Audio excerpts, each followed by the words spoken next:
Tonight on DC News Now, parents, police, and school leaders meeting to address the fight and shooting at a Maryland high school. I want answers and I want accountability for once. The changes they're demanding. New video shows an armed man storming the White House Correspondents' Dinner. Plus, the new details with the accused shooter back in a federal courtroom.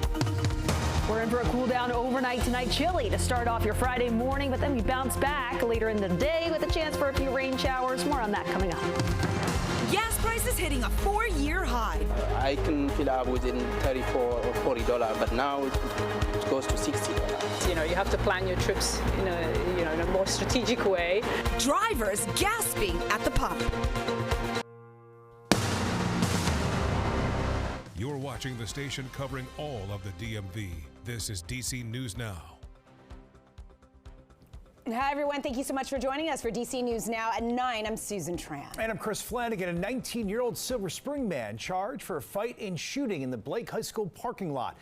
Jabia Gambo is charged with first-degree assault. Montgomery County police say a school resource officer recovered the gun when it was thrown to the ground. A short time later, a 17-year-old boy who had been shot showed up at a hospital. And tonight, parents meeting with school leaders pressing them for answers. DC News Now's Yamri Sase was there. And Yamri, what came out of this meeting?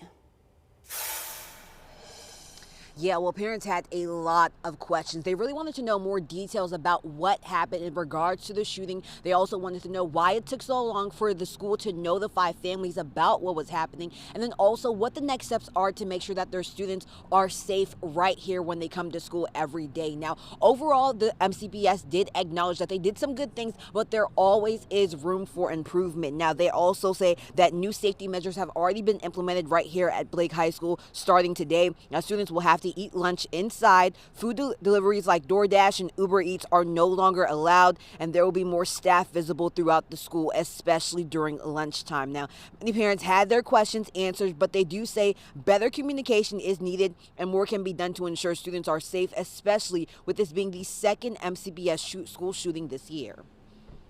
I want to know why it took them an hour to get any kind of message out. I didn't need specifics. School is on a hold. Your children are safe inside. We'll get you more information when we have it. They need to bring back school resource officers first, and they need to increase mental health supports. Now, these changes have already been implemented as soon as today. They plan to keep this in place up until the end of the school year. But coming up later at 10 on DCW 50, you'll hear from school leaders. For now, reporting in Colesville, Maryland, I'm Yamri Sase, DC News Now.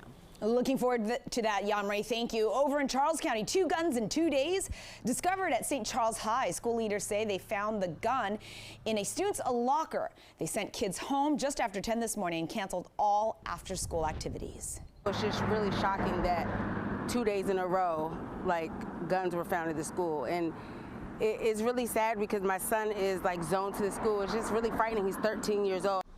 Yesterday, a 15-year-old was charged with bringing a loaded handgun to school. Police say they found the firearm in the student's waistband, and they call it a ghost gun, which are untraceable because they do not have a serial number. New video tonight of a suspected gunman outside the White House Correspondents' Dinner as he's running through metal detectors. The U.S. attorney in D.C., you can see the images right here, releasing these images, actually slowing down the video to give us a better understanding of what she says happens here. Investigators say that Cole Allen is seen running past a Secret Service, and you can see the officers there drawing their guns, and he is headed towards the security point to get downstairs to where that gala is, packed with the president, the line of succession, journalists, corporate leadership, and Hollywood stars. And at his detention hearing, Allen agreeing to remain in custody while awaiting trial. His defense attorney saying he's been on 24-hour lockdown in a safe cell, which has prevented them from speaking to their client. They also filed court documents arguing this case is based upon inferences drawn about his intent, noting the 31-year-old's manifesto never mentions President Trump by name. So this incident raising so many questions about the safety of the president when he leaves the White House. He was asked by reporters today if he'd consider wearing a bulletproof vest. And his response got some laughs there in the Oval Office. I don't know if I can handle looking 20 pounds heavier. These guys, they look so good. Some of these guys are physical specimens. some of these guys are trouble. I say, get I don't want to be near him. If you want to gain 20 to 25 pounds, get a West. You can read more about the raised safety concerns and the suspect on our website, dcnewsnow.com. Just search White House Correspondents' Dinner.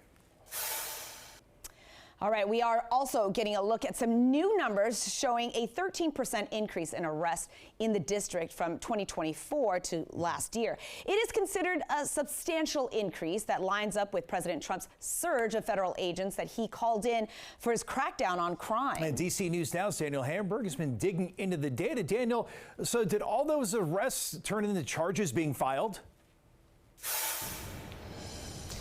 Some did and some didn't. Chris and Susan, we know that there have been cases where a grand jury has declined to indict certain felony charges against the people who are arrested. We know that the U.S. Attorney's Office has been fairly aggressive in arresting people, especially as we saw that surge last summer. But some people say those arrests went too far. 6,500 people were arrested in 2025 for felonies, up 13% year over year.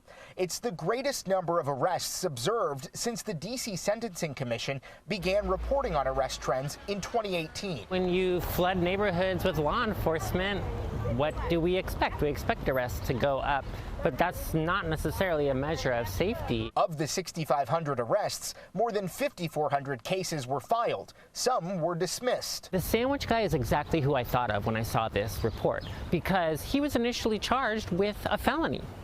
Keep that in mind, and we saw the report states that felony charging is up tremendously. Using data from January 1st of this year, the Sentencing Commission says 53% of cases are pending, but that's on par with prior years because it typically takes 11 months for a felony case to be resolved. I think the administration is putting their focus in the wrong direction.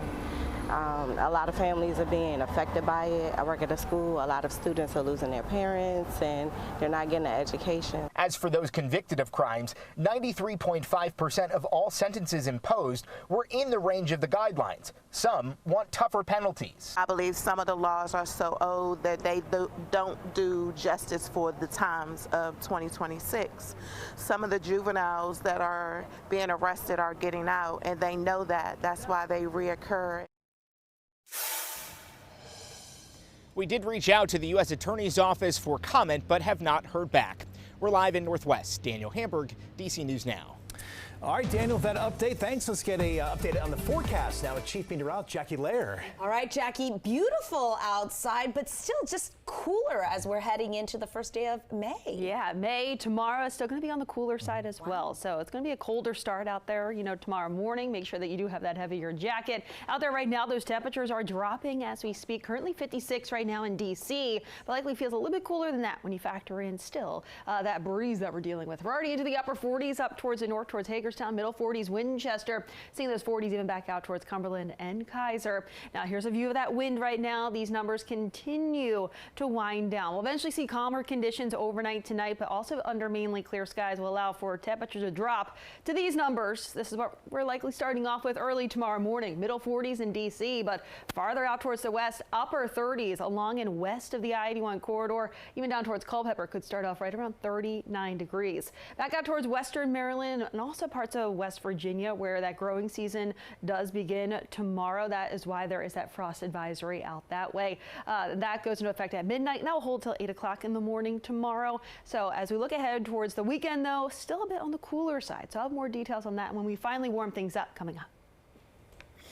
All right, Jackie, we are saying farewell to the royals. King Charles and Queen Camilla seen boarding their plane. The helicopter actually taking them to their plane at Joint Base Andrews in Maryland. The couple spent 4 days in the U.S. with a jam-packed itinerary, meeting with President Trump, attending a state dinner, and visiting New York City. And then this afternoon, they made a stop in Front Royal, Virginia for a block party. See here, families lining the street for the party in honor of America's 250th birthday this summer. Neighbors say they are so excited the royals picked their hometown to visit. The name Royal is in the name of the town, so it's not surprising that they picked this great little place, and our access to the park is, a big part of that too. It's one of those once-in-a-lifetime things. Like I grew up hearing about Bing Crosby's visit to town. Well, this will be the thing that covers that. All right, before the pomp and pageantry, the King and Queen stopping Arlington National Cemetery to place a wreath at the tomb of the unknown soldier. That memorial, created back in 1921, is dedicated to all unidentified service members who've died in war. Some giant gilded statues behind the Lincoln Memorial, they are getting a makeover. You can see there is scaffolding around the Arts of Peace structures. These are two bronze figures located on Lincoln Memorial Circle and part of the Arlington Memorial Bridge. It was commissioned back in 1929, but the project ran out of money, finally put up in the 50s. And the cleanup, well, that's part of the Trump administration's ongoing efforts of beautifying the area ahead of the big birthday celebration this summer.